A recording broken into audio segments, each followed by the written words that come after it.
گئے دنوں کا سراغ لے کر کدھر سے آیا کدھر گیا وہ، عجیب مانوس اجنبی تھا مجھے تو حیران کر گیا۔ اس جیسے ہزاروں لافانی اشعار کے خالق اردو غزل کے رجحان ساز اور عہد ساز شاعر سید ناصر رضا کاظمی المعروف ناصر کاظمی کو جدید دور کا میر تقی میر کہا جاتا ہے۔ ناصر کاظمی کی شاعری لطیف انسانی جذبات کی بہترین ترجمان ہے۔ 8 دسمبر سن 1925 کو بھارت کے شہر امبالہ میں پیدا ہونے والے اس شاعر نے اپنی مختصر 47 سالہ زندگی کا بیشتر حصہ چائے خانوں اور رات کی کہانیاں سناتی ویران سڑکوں پر رت جگہ کرتے ہوئے گزارا۔ ناصر کاظمی کی بہترین نظمیں اور غزلیں دراصل انہی رت جگہوں کا نچوڑ ہیں۔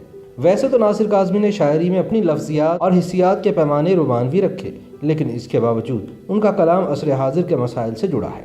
غزلیں اور منفرد استعارے ان کی شاعری کو دیگر ہم عصر شعراء کے اسلوب کلام سے ممتاز کرتے ہیں۔ ناصر کاظمی کے والد کا نام محمد سلطان کاظمی تھا اور وہ رائل انڈین فورس میں صوبیدار میجر تھے۔ ناصر نے ابتدائی تعلیم نوشہرہ، پشاور اور امبالہ سے حاصل کی اور قیام پاکستان کے بعد لاہور آ کر گورنمنٹ اسلامیہ کالج سے FA کا امتحان پاس کیا۔ ناصر کاظمی سن 1939 میں صرف 16 سال کی عمر میں ریڈیو پاکستان لاہور کے ساتھ بطور اسکرپٹ رائٹر منسلک ہوئے اور پھر آخری وقت تک کسی نہ کسی صورت ریڈیو پاکستان کے ساتھ ہی منسلک رہے۔ اس دوران وہ مختلف ادبی جریدوں اوراق نو، ہمایوں اور خیال کے مدیر بھی رہے۔ انہوں نے رومانوی نظمیں اور پھر غزلیں بھی کہیں، لیکن ناصر کاظمی کو بطور شاعر مقبولیت اس وقت حاصل ہوئی جب وہ FA کے طالب علم تھے۔ قیام پاکستان کے بعد ان کے اشعار کی مہک ملک کے گوشے گوشے میں پھیل گئی اور پاکستان کو ناصر کاظمی کے روپ میں ایک نیا شاعر نصیب ہو گیا۔ ناصر نے میر تقی میر کی پیروی کرتے ہوئے اپنے سادہ اسلوب، قادر الکلامی، ندرت خیال، سچے جذبات اور احساسات کی بدولت اردو غزل کا دامن ایسے سچے موتیوں سے بھر دیا کہ وہ اردو ادب کی تاریخ میں امر ہو گئے۔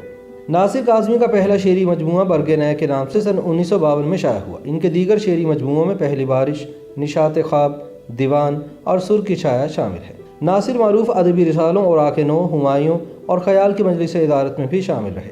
بعد ازاں وہ ریڈیو پاکستان لاہور سے بطور سٹاف ایڈیٹر منسلک ہو گئے اور پھر اپنی وفات تک اسی سے وابستہ رہے۔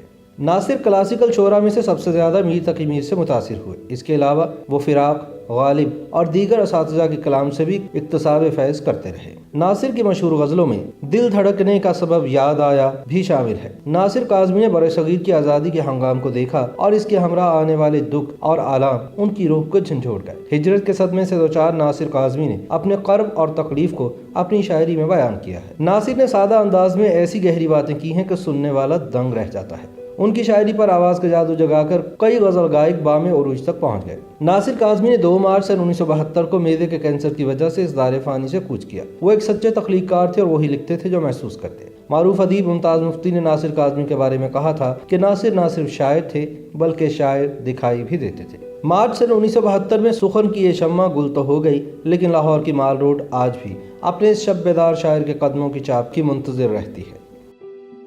YouTube پر گوگلی نیوز دیکھنے کے لیے youtube.com کی سرچ بار میں گوگلی نیوز TV ٹائپ کریں۔ گوگلی نیوز کے پیج پر سرخ رنگ کے سبسکرپشن والے بٹن پر کلک کرنا نہ بھولیے۔ YouTube پیج پر اپلوڈ ہونے والی ویڈیوز سے باخبر رہنے کے لیے بیل آئیکن پر کلک کیجیے۔ آپ کو ہر نئی ویڈیو کے بارے میں نوٹیفیکیشن موصول ہو جائے گا۔